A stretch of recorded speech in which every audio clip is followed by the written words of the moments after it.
You've been a frustrated spectator today. What have you made of the action out there so far? Yeah, not too bad. I mean, it looks like a very good batting wicket. Obviously, they've won the toss and batted, and boys are toiled pretty well. Got the wicket at the end there, so probably looking to take a few wickets in the next session, and hopefully we can get the headline out pretty soon. So we'll see how we go. Surrey's session, I think it's fair to say, but some good endeavour from the bowlers. A couple of lone boys out there. What have you made of the likes of Andy Carter and Craig Macheda? Yeah, I haven't really seen much of Carts. I watched a bit of the highlights and stuff from the game at Leicester. Looks like he gets the ball through pretty quick. But I can't really say too much about him. But I know Mesh. We've played him a couple of times and been on the wrong end of his hitting. So he gives the ball a good whack. But what I have been impressed with is his bowling. In the few games that I've watched, he seems to get over the top and does a little bit with the ball, and he's probably been our most consistent in the games that I've watched. So he didn't start too well today, but I think he's a good acquisition for our squad. You'll be pleased to see these boys coming in, increased competition of course, but also support for your efforts. Oh yeah, I mean, new players and good players is always a good thing for any club, but it's always good to see players coming in. I mean, to help me or just to help the club. It doesn't matter whether they help me or not, but as long as they make the club better, that's the main thing. Always hard to rehab a hamstring. I know you've had a bit of a false start when you tried to come back a few weeks ago. How far off fitness are you, and when do you hope to put on the whites once more? I don't know if I should say this. It was probably touch and go for this game. I think the main thing now, I've been working pretty well, my running and sprinting stuff as well. So a lot of explosive work in the last couple of days, and that's come up really well. So probably just the miles in the legs at the moment. We've got to work on, get some real sort of long runs and stuff, and some proper bowling into them. But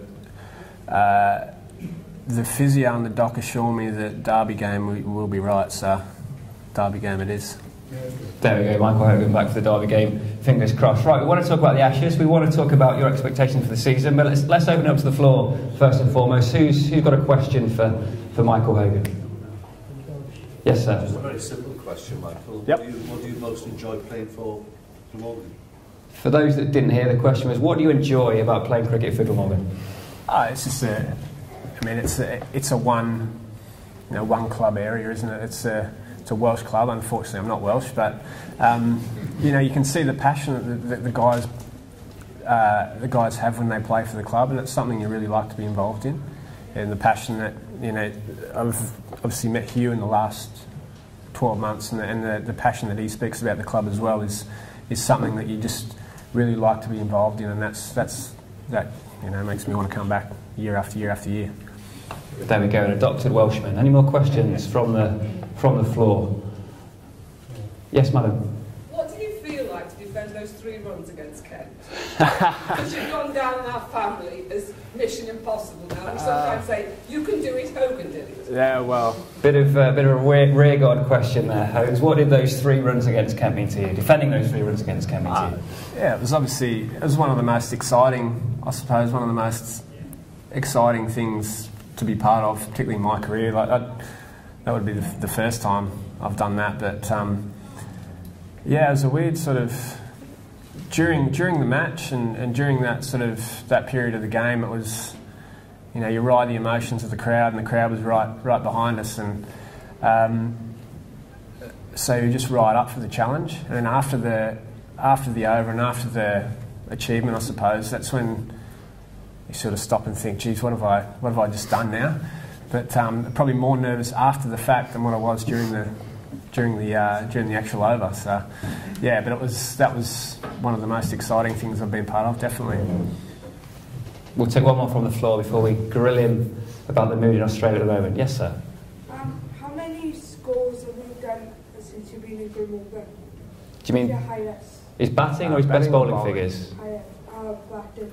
Hogs, what are your best batting figures this morning? Well, there's a few laughs from across the floor. I don't think you're going to open anytime soon, but you know which end to hold. Yeah, barely. But I got 50 against Gloucester last 2 summers ago.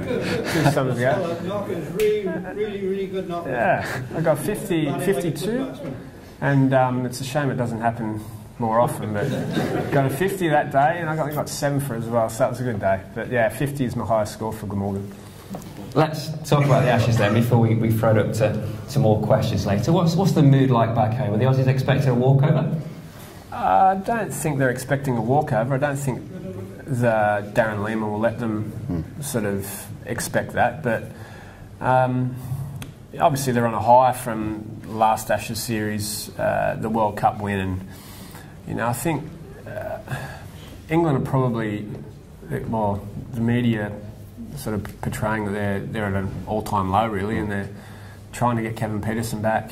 They're trying to get all this. There's all this talk about riffs and blah blah blah. So that, I think Australia should go in quietly confident, considering what's going on over here at the moment. But during an Ashes series, you can never take anyone for granted. That's for sure. Mitchell Johnson's proved to be a real X-factor player in recent contests between the two nations. How will he fare in English conditions? Yeah, well, I think the Champions Trophy was probably the tournament that got him back on the map. He was coming back from injury and sort of a remodelled action and approach to his game, and that put him back on the map as a real force in world cricket. So, in saying that, previous tours he's been horrible. So you don't. You remember. Everyone remembers the Barmy Army chants if he bowls left, he bowls right, and that sort of stuff. But I'd be very surprised if he gets the sort of assistance that he in the English wickets that he does at home over 5 days. So it'll be a tougher challenge for him. But he's a good bowler, and I think he'll go okay. Let's have a quick show of hands from the audience. Who's backing England for this upcoming Ashes series? One optimistic fellow, 2 of you there. Who's backing the Aussies? There we go. Why not draw? There we go. You just want to sit on the fence there, Hogan, and be kind. They want blood. No. They want blood. Let's talk about the Big Bash. It's such a success in Australia. Big crowds. It's captivated TV audiences as well. What can English and Welsh cricket learn from the way in which the domestic game's played over there? Well, the Big Bash, I think, the one thing that they have over the tournament over here is that probably the ability to draw big name players outside of when the internationals are being played, and the fact that they can stop the whole competition. Can you just hold that up, man? I'm starting to get sore back. They can stop the rest of the competition. They stop the Shield competition. There's no one-day cricket. They just have a 7-week block of pure 2020 cricket. So the market is purely based on T20. So all the fans come in, and that's where they succeed. They've marketed it quite well, and pretty much it's the only thing that fans have other than international cricket. It's the only thing that the fans have, and it's moderately priced as well. I think they've kept the price quite low for the first couple of years. So, what else is there? It's in school holidays as well. So the summer school holidays, the kids are, the kids are obviously off, and the families can take their kids to the ground and watch the games. So they're onto a good thing, but most of the time when people are onto a good thing, they try and get greedy. But you wait and see. But so far, they're going really well. You've had success with red ball and white ball. How difficult is that transition when we flip between formats? And there's probably times when a cricketer in this competition would be expected to prepare for a championship game in the same week as a T20. Can that transition be made any easier? Or is it just an inevitable consequence of the fixture list and the treadmill that you guys face? Well, it could. The only way to make it easier is to put the same thing I was speaking about before, is put blocks in place where you play, one-day cricket in a block, and then championship cricket, and then perhaps T20 cricket, and then back to championship cricket. But I mean, it's easy to say when you're only playing, Australia are only playing 10 first-class games a season, and they're 16 here, so you know, you're fitting twice as, well, 50% more cricket into just as much time. So, yeah, that's probably a way to go about it. But in saying that, you get paid to do a job, and that's what you have to do, is to make that transition in between formats. And I guess certain players can't do it, so certain players are dubbed as one-day cricketers, and certain players are four-day cricketers. But yeah, that's you know, it's part and parcel of the game. Absolutely right. Let's throw it open to the floor once more. Any more questions to Mr. Hogan? Yes, sir. Yeah, the Australia have suddenly unearthed a very strong bowling attack, which they're going to bring you with Johnson and Stark and Harris. Do you feel if you had another good season like you had here with Glamorgan last year, getting over 100 wickets, you could be on the verge of a call-up to the Australian squad? So the question for Michael is around his own international ambitions and the hopes he harbours of representing his nation. Honestly, no. No, I don't.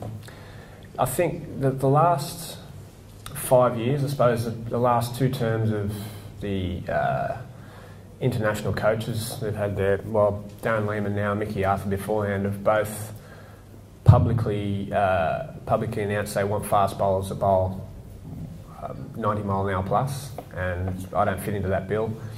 So yeah, I don't think so. Particularly, and especially now at my age, I'm happy to forgo the international dream and settle into playing domestic cricket. That's fine with me. Yeah, I think we're all very happy with that sentiment as well in this room. Yes, sir. I thought you bowled with tremendous success last season in this country and in England. Do you regret not coming to this country and playing county cricket earlier? Maybe that would have helped. I mean, you bowl very similar to someone like Len Growers, very much line and length, and that would help you take a lot of wickets last season. Do you regret not coming to this country a bit earlier? Maybe your international career might have. So the question is about the grounding that county cricket provides, and whether Michael feels he would have been better served by coming to the UK earlier in his career.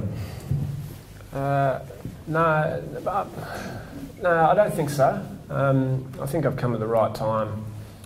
What I probably regret most about my career was that during my early 20s I probably didn't put enough work in as I should have, and so, you know, that probably cost me four years of first class cricket. So that's probably the thing that I regret more than anything. I think the timing of coming over here was right for me and right for my family. So I probably wouldn't change that. You know, I think, yeah, that if anything that I regret, that would be it. That I didn't, you know, I didn't switch on early enough. I wasted a few years of a potential first class career.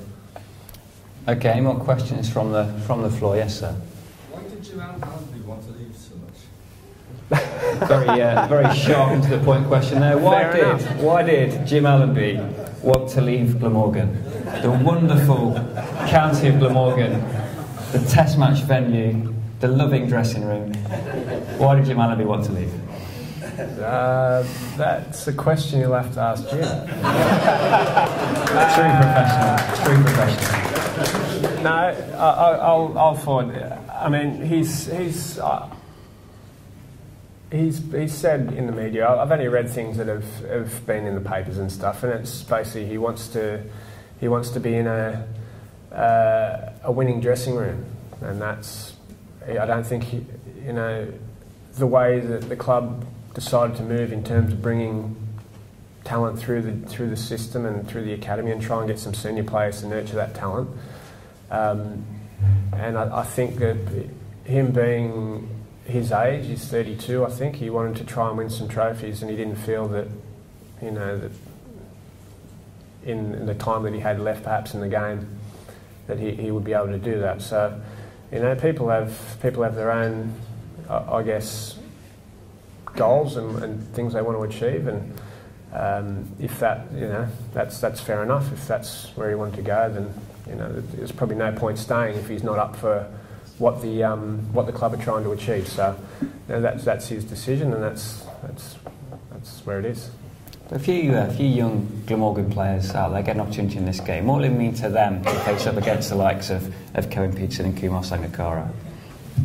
Well, I'm not sure. You'd have to ask them. But yeah, it's obviously a special moment. But in saying that, we're all on the same playing field, so you can't be overawed, I suppose, with the fact that you're playing, Kevin Peterson or a Kumar Sangakkara, because they'll eat you up. That's the sort of player they are. So, yeah, I mean that's one thing, I suppose, that you got to try and enforce to the younger guys. It doesn't matter who you come up against. You're all playing on the same wicket, the same conditions. So, they might have 10,000 test runs or whatever else, but they've still got to hit the same ball you do. So, you just try not to get their emotions too far out of check, I suppose. What about goal setting? A lot of targets will have been set internally. I don't expect you to commit to a number of wickets or position in the league, but what would represent relative success for you and for Morgan this season? I mean, we all want promotion, don't we? But I think, realistically, at the moment, I think we need to worry about improving our 4-day game before we talk about promotion. And you can, I mean, it's a hard one to say, because that's the thing, we all strive for promotion, but we finished second last the last 3 years, so we need to, or the last 2 years, we need to, concentrate on what makes us better, and worry about making, top 4, top 5, and then converting into promotion. But I think if we finish in top 4 this year, we'll make some we'll know we've made some real good improvements, some real steps forward in our quest, I suppose. Well, Hogs, thanks for your honesty on behalf of all the members and guests here present. We've really enjoyed getting to know you a little bit better, and I hope to see you back out on the field in the not too distant future. Ladies and gentlemen, Michael Hogan.